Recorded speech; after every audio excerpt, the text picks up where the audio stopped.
Aferin. Bir yaz. İkini yaz. Yazmış hiç oradan. Helal bir yaz. Aha. Ne oldu? Şey. Olsun o yazsın.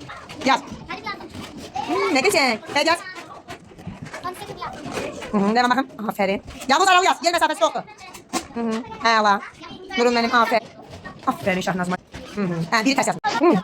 Ha, aferin. Helal. Ne geçeceksin? Güzel. Geçme. Ha, baktım. Çok güzel. Yok, boyu gitme diyeceğim siz. Ha, ne yaz? Ne geçeceksin? Yaz.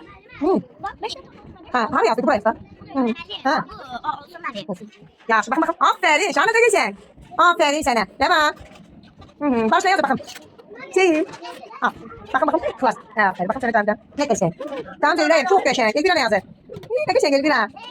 Gülan ne? Bakın Gülan. İbler. Ne geçeceksin? Gülan ne yazdı ben de onu? Kimdi bu? Leylan de. Gülan sen. Elbir ne yazdı? Baş bakın. Yok. Hala. Aferin. Ne geçeceksin? 1, 2, 3. Aferin siz. Ha, her bir şey Şarkı tanıyor verdin ki. Şarkı anlat görün. Aynen. At sen de yukarı yap. Yavaş sen de. Özgür. Yavuz. Aferin. Aferin.